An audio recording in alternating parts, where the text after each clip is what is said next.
नमस्ते दोस्तों, inspired story 90 में आपका स्वागत है, जहां हर कहानी मानवीय भावना के लचीलेपन और विकास और ज्ञानोदय की असीमित क्षमता का प्रमाण है। जब हम एक साथ खोज की यात्रा पर निकलेंगे तो मोहित होने, प्रेरित होने और उत्साहित होने के लिए तैयार रहें। एक समय की बात है, सुदूर घाटी की हरी भरी हरियाली के बीच बसे एक शांत मठ में मास्टर जिन नामक एक श्रद्धेय बौद्ध भिक्षु रहते थे। मास्टर जिन को उनकी बुद्धिमत्ता, करुणा और बुद्ध की शिक्षाओं के प्रति अटूट प्रतिबद्धता के लिए दूर दूर तक जाना जाता था। एक सुबह जब मास्टर जिन एक ऊंचे बोधि वृक्ष की छाया के नीचे ध्यान कर रहे थे, उन्होंने देखा कि एक अस्त व्यस्त भिखारी मठ की ओर जा रहा है। फटे कपड़े और घिसा पिटा चेहरा लिए भिखारी की शक्ल दयनीय थी। उस आदमी की जरूरत को महसूस करते हुए मास्टर जिन एक सौम्य मुस्कान के साथ उसके पास आए। आपका स्वागत है मेरे दोस्त, क्या चीज आपको हमारे विनम्र निवास में लाती है? मास्टर जिन से पूछताछ की। भिखारी ने बुद्धिमान साधु के सामने सिर झुकाया। दयालु महोदय, मैं शरण और जीविका की तलाश में एक गरीब आत्मा हूं। मैंने आपके मठ की उदारता के बारे में सुना है और मैं भिक्षा और आश्रय की तलाश में आया हूं।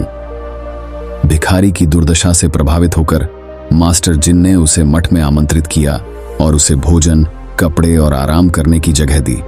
भिखारी ने भिक्षु को बहुत धन्यवाद दिया और अपने नए अभयारण्य में बस गया। दिन हफ्तों में बदल गए और भिखारी मठ की दीवारों के भीतर एक परिचित उपस्थिति बन गया। हालांकि जैसे जैसे समय बीतता गया, मास्टर जिन को भिखारी के व्यवहार में विसंगतियां नजर आने लगीं।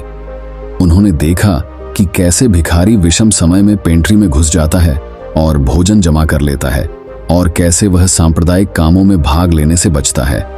इन टिप्पणियों से चिंतित होकर मास्टर जिन ने भिखारी का धीरे से सामना करने का फैसला किया। मेरे दोस्त, मैंने देखा है कि आपके कार्य ईमानदारी और उदारता के सिद्धांतों के अनुरूप नहीं है, जिनका हम यहाँ पालन करते हैं। क्या कोई चीज आपको परेशान कर रही है?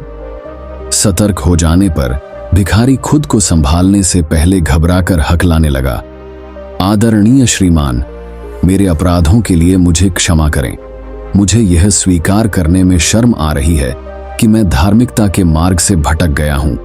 लालच ने मेरे निर्णय को धूमिल कर दिया है और मैं धोखे के प्रलोभन का शिकार हो गया हूं। जब भिखारी ने अपने कुकर्मों को कबूल किया तो मास्टर जिन ने ध्यान से सुना। अपने हृदय में करुणा के साथ बुद्धिमान भिक्षु ने मार्गदर्शन और क्षमा की पेशकश की।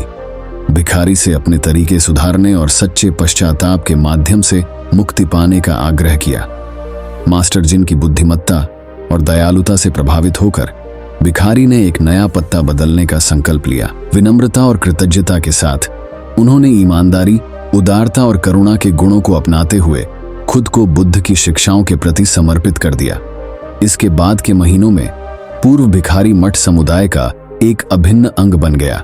जहां भी वह गया, निस्वार्थ भाव से सेवा की और खुशी फैलाई। उनके परिवर्तन ने एक मार्मिक अनुस्मारक के रूप में कार्य किया कि जो लोग धार्मिकता के मार्ग से भटक जाते हैं, वे भी वास्तविक पश्चाताप और सच्चे प्रयास के माध्यम से मुक्ति पा सकते हैं। और इसलिए घाटी की शांत सुंदरता के बीच स्थित मास्टर जिन और उनके शिष्यों ने बुद्ध के कालातीत ज्ञान और करुणा की स्थायी शक्ति द्वारा निर्देशित होकर आत्मज्ञान की ओर अपनी यात्रा जारी रखी। जैसे जैसे मौसम बदलते गए और मठ प्रकृति की शांत लय में डूबता गया, मास्टर जिन की शिक्षाएं उनके शिष्यों के दिलों में गहराई से गूंजती गईं। उन्होंने भी भिखारी की मुक्ति की यात्रा से अमूल्य सबक सीखा, यह समझते हुए कि करुणा और क्षमा शक्तिशाली शक्तियां हैं जो सबसे स्वच्छंद आत्माओं को भी बदलने में सक्षम हैं। भिखारी के परिवर्तन से प्रेरित होकर भिक्षुओं ने ईमानदारी, सत्यनिष्ठा और निस्वार्थता के गुणों को विकसित करने के अपने प्रयासों को दोगुना कर दिया। उन्होंने न केवल मठ की दीवारों के भीतर के लोगों के प्रति, बल्कि शरण और सांत्वना चाहने वाले यात्रियों और अजनबियों के प्रति भी अपनी करुणा बढ़ाई। एक दिन एक थका हुआ यात्री अचानक मठ में पहुंच गया। उसके चेहरे पर दुख और निराशा झलक रही थी।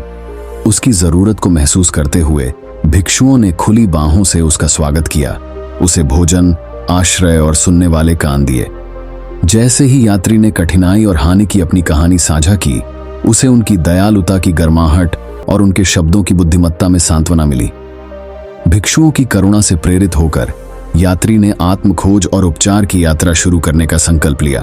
अपने दिल में नई आशा के साथ उन्होंने मास्टर जिन की शाश्वत शिक्षाओं और करुणा की स्थायी भावना को अपने साथ लेकर मठ से विदाई ली।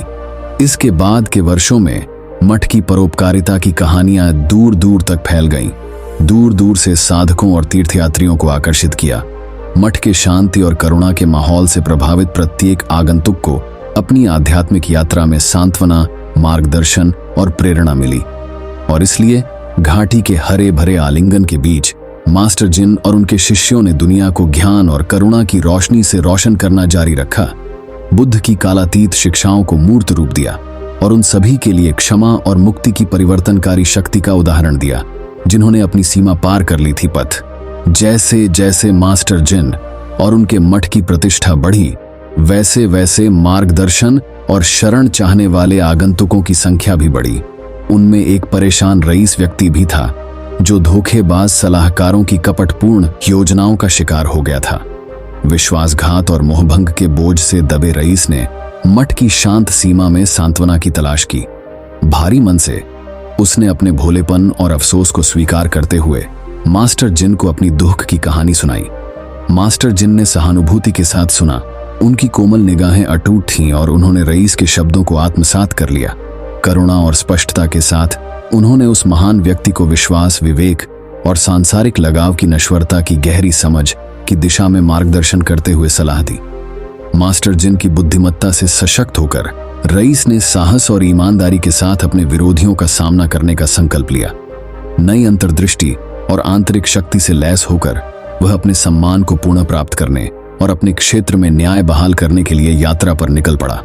इसके बाद के महीनों में रईस की विजयी वापसी की खबर जंगल की आग की तरह फैल गई, जिससे लोगों में आशा और प्रशंसा पैदा हुई। अपने कार्यों के माध्यम से वह अपनी प्रजा का सम्मान और कृतज्ञता अर्जित करते हुए लचीलेपन और नैतिक शुद्धता का एक चमकदार उदाहरण बन गया। रईस के परिवर्तन से प्रभावित होकर मास्टर जिन की शिक्षाएं उनके शिष्यों के दिलों में और भी गहराई से गूंज उठीं। उन्होंने प्रतिकूल परिस्थितियों पर काबू पाने और परेशान आत्माओं में सद्भाव बहाल करने में करुणा, क्षमा और आंतरिक शक्ति के गहरे प्रभाव को प्रत्यक्ष रूप से देखा। और इसलिए जीवन की निरंतर बदलती छवि के बीच मास्टर जिन और उनके शिष्यों ने बुद्ध की कालातीत शिक्षाओं को अपनाना जारी रखा। ज्ञान, करुणा और मानव आत्मा में अटूट विश्वास की उज्जवल रोशनी के साथ आत्मज्ञान की ओर जाने वाले मार्ग को रोशन किया। जैसे जैसे ऋतुएं अपने शाश्वत नृत्य के माध्यम से चक्रित होती गईं, मठ उन सभी के लिए आशा और आश्रय का प्रतीक बन गया जो जीवन के तूफानों से आश्रय चाहते थे। करुणा और ज्ञान के लिए मठ की प्रतिष्ठा से आकर्षित होकर जीवन के सभी क्षेत्रों के लोगों ने इसके शांत अभयारण्य की तीर्थ यात्रा की। आगंतुकों में व्यापारियों का एक समूह भी था जो एक चालाक ठग का शिकार हो गया था। धोखा दिया गया और उनकी आजीविका छीन ली गई। वे मठ के दरवाजे पर पहुंचे, उनके दिल निराशा और हताशा से भारी थे। मास्टर जिन ने व्यापारियों का खुले दिल से स्वागत किया, उन्हें सांत्वना और सलाह दी। अटूट करुणा के साथ उन्होंने विश्वासघात और हानि की उनकी कहानियां सुनी। उनकी शांत उपस्थिति ने उनकी घायल आत्माओं पर मरहम लगाया। उनकी दुर्दशा से प्रभावित होकर मास्टर जिन ने ठग का सामना करने और जो उनका अधिकार था उसे पुनः प्राप्त करने की योजना तैयार की। ईमानदारी और न्याय के सिद्धांतों से प्रेरित होकर उन्होंने व्यापारियों से एकजुट होने और धोखे और शोषण के खिलाफ खड़े होने का आग्रह किया। नए संकल्प और मठ के शिष्यों के समर्थन के साथ व्यापारी क्षतिपूर्ति की तलाश में निकल पड़े और ठग को उसके कार्यों के लिए जिम्मेदार ठहराया। दृढ़ता और दृढ़ संकल्प के माध्यम से उन्होंने सच्चाई को उजागर किया और अपराधी को न्याय के कटघरे में लाया, अपना सम्मान बहाल किया और अपनी चुराई हुई संपत्ति वापस पा ली। व्यापारियों की जीत की गूंज पूरे देश में सुनाई दी, जिससे दूसरों को अन्याय के खिलाफ खड़े होने और ईमानदारी और करुणा के मूल्यों को बनाए रखने की प्रेरणा मिली। उनकी जीत के मद्देनजर धार्मिकता और परोपकार के लिए मठ की प्रतिष्ठा और भी अधिक ऊंचाइयों तक पहुंच गई, जिससे मार्गदर्शन और प्रेरणा की तलाश में दूर दूर से तीर्थयात्री आकर्षित हुए। और इसलिए जीवन के परीक्षणों और विजय के उतार चढ़ाव के बीच मास्टर जिन और उनके शिष्य अक्सर अंधेरे में डूबी दुनिया में प्रकाश की किरण के रूप में चमकते रहे। बुद्ध की शिक्षाओं के प्रति अपनी अटूट प्रतिबद्धता के माध्यम से उन्होंने आत्मज्ञान की ओर जाने वाले मार्ग को रोशन किया। उन सभी को आशा, उपचार और मुक्ति की पेशकश की जो उनकी सीमा पार कर गए थे। जैसे जैसे मौसम बीतता गया, ज्ञान और करुणा के लिए मठ की प्रतिष्ठा ने न केवल सांत्वना चाहने वालों को बल्कि गहरे इरादों वाले लोगों को भी आकर्षित किया। उनमें से एक चालाक चोर था जिसने खुद को एक विनम्र तीर्थ यात्री के रूप में प्रच्छन्न किया था, जो अपने लाभ के लिए मठ की उदारता का फायदा उठाने की उम्मीद कर रहा था। भिक्षुओं से अनभिज्ञ होकर चोर उनके बीच में छिपकर उनकी दिनचर्या देख रहा था और अपने धोखे की साजिश रच रहा था। चांदी की जीभ और दिखावटी विनम्रता के साथ उसने खुद को समुदाय के साथ जोड़ लिया और साथ ही उनके कीमती अवशेषों और पवित्र कलाकृतियों को चुराने की योजना भी बनाई। हालांकि मास्टर जिन की गहरी अंतर्दृष्टि और अटूट अंतर्ज्ञान ने मठ के सामंजस्य में गड़बड़ी को महसूस किया। सावधानी पूर्वक अवलोकन और शांत चिंतन के माध्यम से उसने चोर के असली इरादों को पहचान लिया और उसकी नापाक योजना को विफल करने का संकल्प लिया। चोर का धीरे से सामना करते हुए मास्टर जिन ने उसे मुक्ति का अवसर दिया। अपने मार्गदर्शक के रूप में करुणा के साथ उन्होंने मित्रता का हाथ बढ़ाया और चोर को अपने बेईमान तरीकों को त्यागने और धार्मिकता का मार्ग अपनाने के लिए प्रोत्साहित किया। मास्टर जिन की ईमानदारी और बुद्धिमत्ता से प्रभावित होकर चोर का दिल नरम हो गया और उसने अपने कुकर्म कबूल कर लिए।